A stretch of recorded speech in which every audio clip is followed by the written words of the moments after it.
वीर माता जिजाबाई भोसले उद्यान म्हणजेच आपलं राणीचा बाग या ठिकाणी पुष्प उत्सव 2026 हा पुष्पोत्सव मित्रांनो लगभग ना 29वा पुष्प उत्सव आहे। तर आपण तारीख बघाल ना 6 फेब्रुवारी ते 8 फेब्रुवारी सकाळी 8 वाजल्यापासून रात्री 8 वाजल्यापर्यंत हा पुष्प उत्सव असणार मित्रांनो। आपण गर्दी बघू शकता, आज शनिवार आहे तर आपण गेटो बघाल ना अशा प्रकारे सुस्वागतम असे फुलाने सजवलं आहे आणि अशा प्रकारे हा आतमध्ये जाण्यासाठी प्रवेशद्वार आहे मित्रांनो। मग चला आतमध्ये जाऊया, कशा प्रकारे काय काय आहे ते बघायला भेटेल। चला आतमध्ये जाऊया।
मित्र आपण बघताय की किती सुंदर आहे, छान असे फुलांचं या ठिकाणी आपण बघताय डेकोरेशन आहे, खूप छान आणि सुंदर आहे। हे सगळं आपण बघा तबला असेल, सनई असेल किंवा वादन सगळ्या प्रकार ठिकाणी डेकोरेशन करायचं आपण बघताय।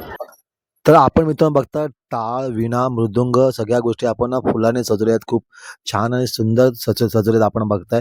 तशी तुतारी पण आहे, खूप फुलाने खूप छान अशी सुंदर सजवल्या पुष्प उत्सव मध्ये 2026 मध्ये।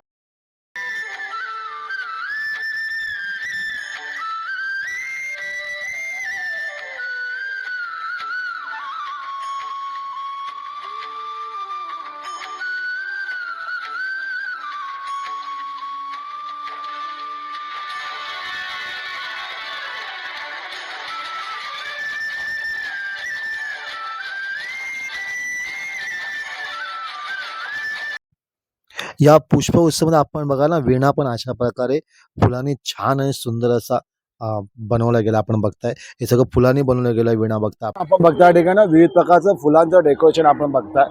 पुष्प उत्सव मध्ये आपण अशा प्रकारे सगळ्या प्रकारची विविध प्रकारची फुलं या ठिकाणी आपण आहेत बघताय। अशा प्रकारे ट्रम्पेट आहे, अशा प्रकारे फुलांनी डेकोरेशन केलं आपण बघताय, खूप छान आणि सुंदर आहे। मित्रांनो समोर असलेला गिटार पण आपण बघताय ना फुलाने सजवला गेलाय, खूप छान आहे, सुंदररित्या सजवला गेलाय। असं फुलांचा योग्यरित्या वापर करून ना खूप छान आणि सुंदरसं गिटार बनवण्यात आला आहे।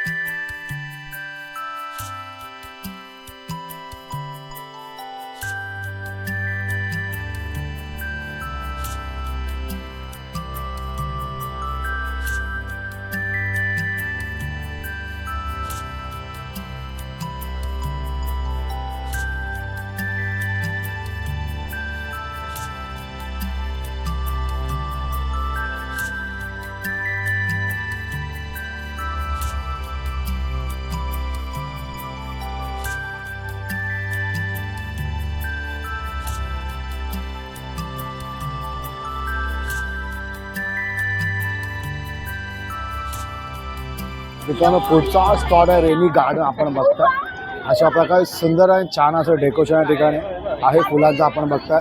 अशा प्रकारे पाण्याचे करंजे पण आपण बघताय या ठिकाणी, खूप छान आणि सुंदर असं डेकोरेशन आहे फुलांचं। आपण डिपार्टमेंट बघायला मध्य रेल्वेचं अशा प्रकारे गांडूळ खत असेल किंवा अशा प्रकारे ना खूप छान आणि सुंदर असं डेकोरेशन या ठिकाणी आहे आपण बघताय। तर अशा प्रकारे मित्रांनो झेंडूच्या फुलांचं या ठिकाणी आहे, खूप छान आणि सुंदर अशा प्रकारे आपण बघा या ठिकाणी सगळे ना तर झेंडूची फुलं आहे, खूप छान आणि सुंदर आहेत अशा प्रकारे, खूप नाईस। लोकांची सेल्फी काढण्यासाठी गर्दी बघ या ठिकाणी किती अशा प्रकारे खूप छान आणि सुंदर अशा प्रकारे। अशा प्रकारे या ठिकाणी झेंडूच्या फुलांचं आपण बघताय. या ठिकाणी सगळे झेंडूच्या फुलांचं उत्सवमध्ये आपण बघताय. अशा प्रकारे थोडंसं खूप छान आणि सुंदर अशा प्रकारे पुढे बघताना ब्रॉकलीची झाडं अशा प्रकारे आपण बघताय. या ठिकाणी ब्रॉकलीचं डेकोरेशन काय झालं आपण बघताय. अशा प्रकारे खूप छान आणि सुंदर ताजे टवटवीत अशा प्रकारे ब्रॉकली या ठिकाणी आहेत आपण बघताय.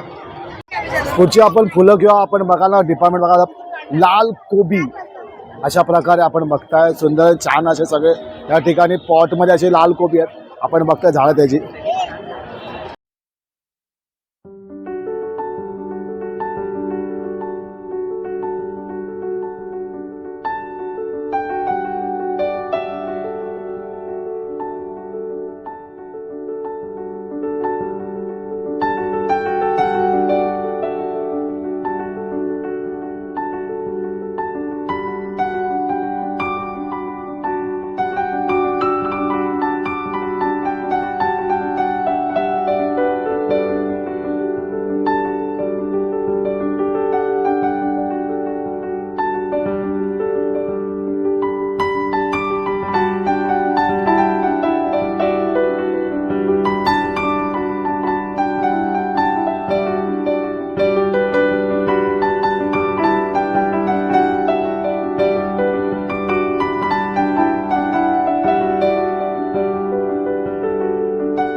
समर्थ नर्सरी नाव बघूया. अशा प्रकारे आपण बघाल ना विविध प्रकारची झाडं या ठिकाणी नर्सरीमध्ये आहेत आपण बघताय. अशा प्रकारे पण गुलाबाचे असो किंवा मोगऱ्याचे असो किंवा झेंडूचे असो अशा प्रकारे फुलं या नर्सरीमध्ये आहेत आपण बघता. नर्सरी विघ्नेश्वर रोज नर्सरी आपण बघताय. या ठिकाणी ए प्लांट असेल 100 रुपये. अशा प्रकारे विविध प्रकारची झाडं या ठिकाणी आहेत. गुलाबाचं असो विविध प्रकारची झाडं मित्रांनो आपण बघता. या ठिकाणी नर्सरी आहे पटेल नर्सरी. अशा प्रकारे आपण बघाल ना विविध प्रकारची झाडं या ठिकाणी फुलाची झाडं असो आपण बघताय. विविध प्रकारची झाडं या ठिकाणी आहेत नर्सरीमध्ये आपण बघताय. खूप छान आहे सुंदर ते पण मित्र आपण बघताय. या ठिकाणी पुढची नर्सरी आहे उमाशंकर नर्सरी आपण बघू शकता. या ठिकाणी अशा प्रकारे झेंडूची फुलं असतील विविध प्रकारची झाडे किंवा फुलं किंवा डेकोरेशन किंवा बागेच्या आपण बघता नर्सरीचं सगळं सामान या ठिकाणी